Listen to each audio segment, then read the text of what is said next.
The great Stoic philosopher Epictetus once said that the key is to keep company only with people who uplift you, whose presence calls forth your best.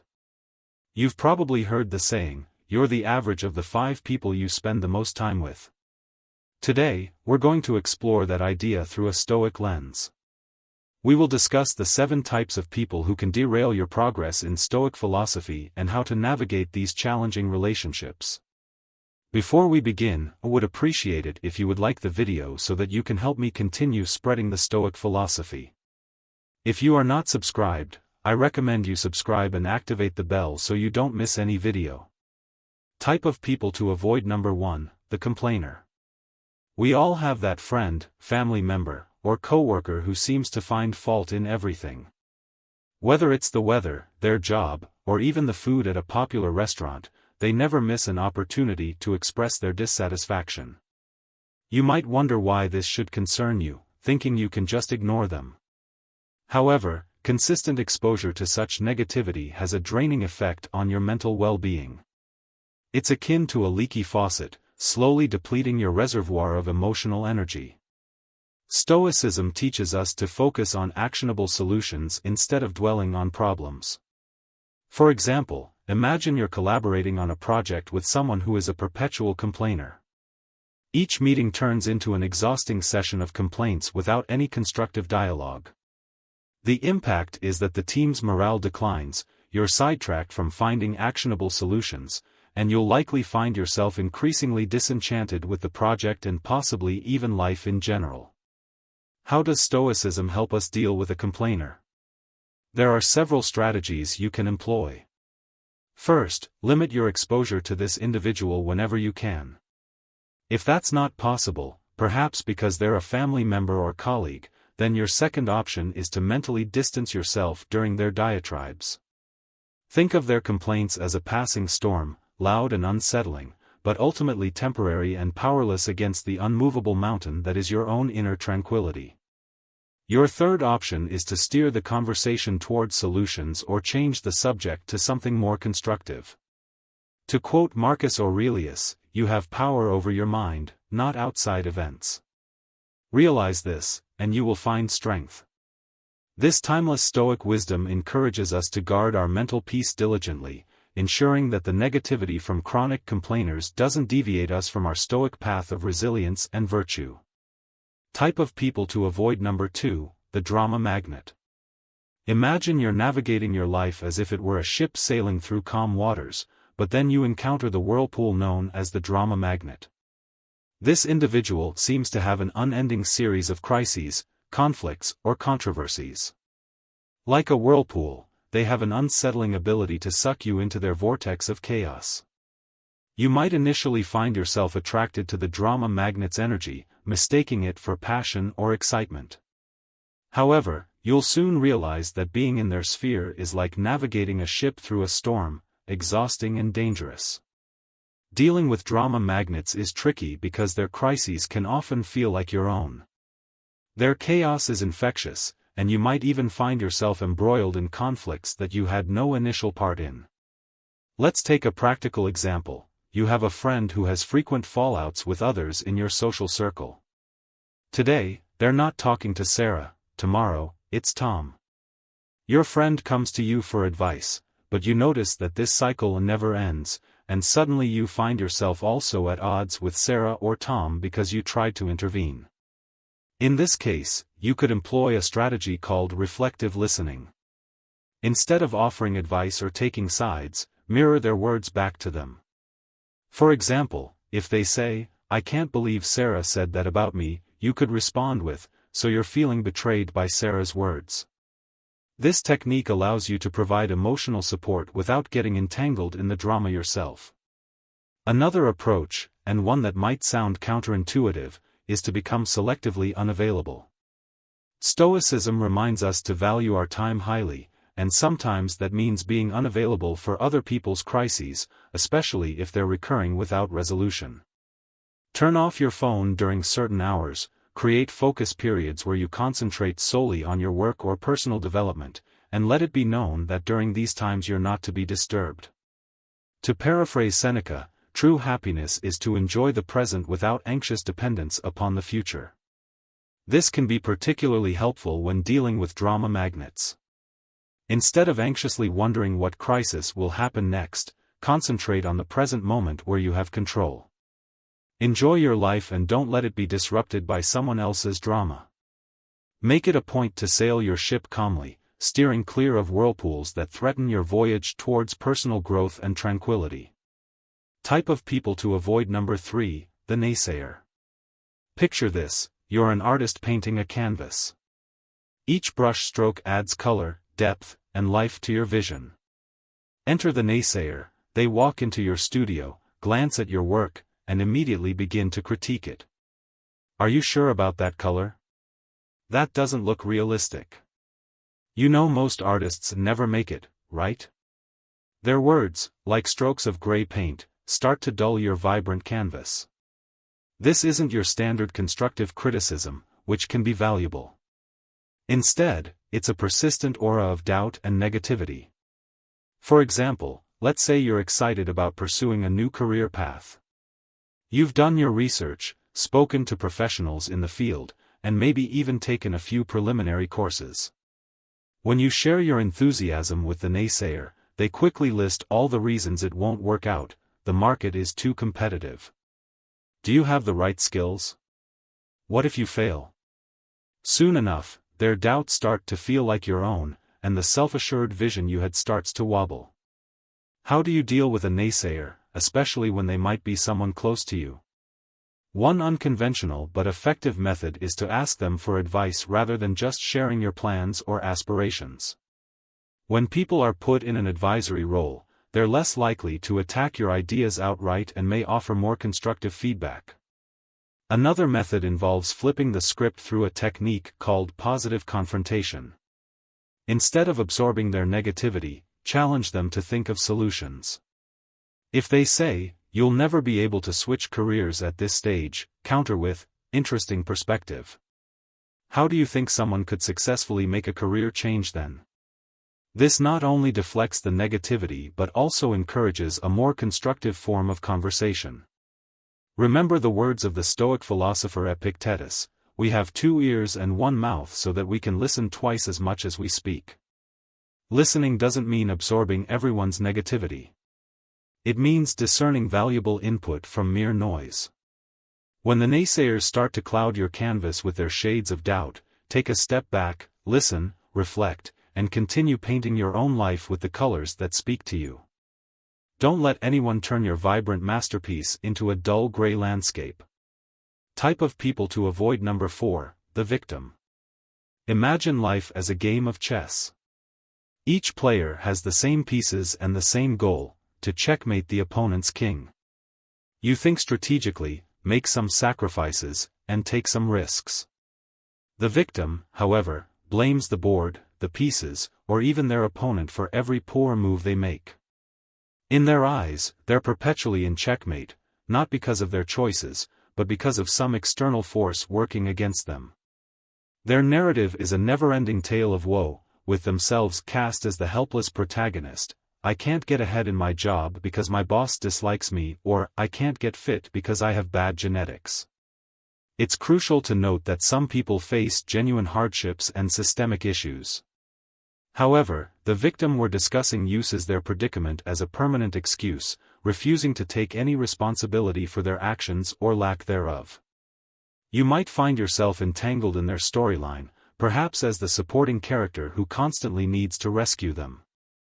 Let's say you've spent countless hours listening to a friend blame their endless string of failed relationships entirely on their ex-partners.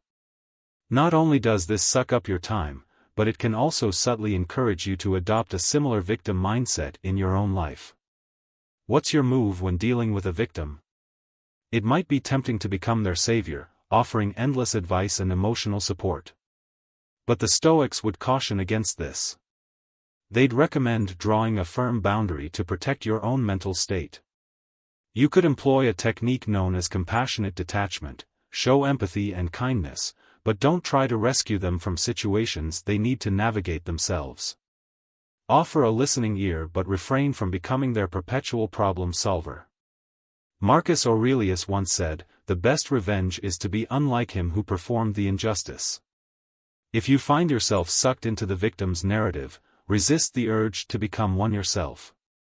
Take control of your own game board, make your moves, and remember, in the chess game of life, being perpetually in checkmate is often a choice, not a fate. Keep your pieces moving forward, make strategic sacrifices when necessary, and play not for revenge or pity, but for growth and wisdom. Type of people to avoid. Number 5, the toxic positivist. You know this person, they're always exuding sunshine, rainbows, and endless streams of emojis. They're the ones telling you to just be happy when you're going through a difficult period, dismissing your feelings and experiences with a flippant wave of glittery optimism. Imagine your life as a garden. There are flowers, but there are also weeds and pests. A toxic positivist, however, insists on ignoring anything that isn't a blooming rose. Got aphids on your leaves? Just focus on the flowers. Don't let negativity into your garden. They chirp. You might think, what's wrong with positivity? The issue is that toxic positivity invalidates real emotions and challenges. Let's say you're dealing with a significant loss or a serious personal issue. You confide in your friend, who responds, "Look on the bright side. Everything happens for a reason." While well-intentioned, this response minimizes your pain and makes you feel unheard. Over time, this can lead to a sense of isolation, as you feel you can't express your true feelings without being brushed off with a cheery platitude. So, how does a Stoic handle a toxic positivist? By embracing the Stoic concept of apatheia, or a state of being undisturbed by external circumstances. You acknowledge your emotions without becoming overwhelmed by them, much like observing storm clouds without letting them dictate your entire outlook. If a toxic positivist tells you to just be happy, you might respond with a gentle assertion of your reality. "I appreciate your optimism, but right now I'm facing some real challenges that I need to work through." This approach respects your own emotional landscape without dismissing the other person's positive outlook. Remember, as Seneca wisely advised, sometimes even to live is an act of courage. Embrace your authentic emotions, tend to your entire garden, not just the flowers, and cultivate resilience through acknowledging both the roses and the thorns. This balanced approach allows you to thrive, rooted firmly in reality while aspiring towards personal growth. Type of people to avoid. Number 6, the enabler. Picture yourself climbing a steep mountain, striving to reach the peak. Alongside you is an enabler, but instead of helping you navigate the rocky terrain, they set up a cozy campsite midway up the slope and urge you to take a break. You've done enough climbing for now. Why not relax? It's not like anyone is really waiting for you at the top, they say, offering you comfort that, while pleasant, ultimately stalls your progress. Enablers often act out of a desire to keep the peace or avoid conflict, but their actions can have the unintended consequence of encouraging complacency. Take a personal scenario. You've decided to embark on a healthier lifestyle, committing to a balanced diet and regular exercise. Your partner, however, keeps bringing home your favorite junk food and suggesting movie marathons instead of gym sessions. You deserve a treat, they say, you can always start fresh tomorrow. While this seems supportive on the surface, it subtly undermines your goals, making it harder for you to stick to your commitments. How does one apply Stoic wisdom to handle an enabler? Epictetus would remind us that, "No man is free who is not master of himself." This means taking ownership of your decisions and actions. Politely but firmly communicate your goals and boundaries to the enabler. For instance, you could say, "I appreciate your kindness, but I really need to stay focused on my health goals. Let's plan a special treat for a designated cheat day instead." By doing this, you assert your commitment while still valuing the relationship. Additionally, create an environment that supports your objectives. This might involve keeping tempting items out of sight or setting up routines that reinforce your goals. Stoicism teaches us to remain steadfast in our pursuits, undeterred by external influences. Just as the mountain climber must continue their ascent despite the allure of a comfortable campsite, you must remain focused on your journey towards self-improvement. Enablers, with their well-meaning distractions, must be gently but firmly guided to support your path, not derail it. By mastering yourself and your environment, you ensure that your progress remains steady and unimpeded. Type of people to avoid. Number 7, the manipulator. Finally, let's talk about the manipulator, who can be the most insidious of all. They wear different masks, sometimes they're charming, other times they're overbearing. But their goal is always the same: to control and benefit from your actions while you remain blissfully unaware of their true intentions. Think of them as a puppeteer, skillfully pulling strings behind the scenes, making you dance to their tune without you realizing it. "I'm only looking out for your best interests," they might say, while orchestrating situations that primarily serve their own. Consider a workplace scenario where a colleague frequently asks for your help on projects. They frame it as a compliment to your skills: "You're the best at this, I really need your expertise." Flattered, you agree, only to find your workload increasing while they take credit for your contributions. The manipulator's charm and seemingly genuine praise make it difficult for you to see how you're being used. Stoicism equips us with tools to deal with manipulators by emphasizing the importance of discernment and self-awareness. Marcus Aurelius advised, "The happiness of your life depends upon the quality of your thoughts." This means being vigilant about the intentions behind people's actions. If you suspect manipulation, take a step back and analyze the situation objectively. Are your actions truly in alignment with your own values and goals, or are you being led astray? Another powerful Stoic technique is to set clear boundaries.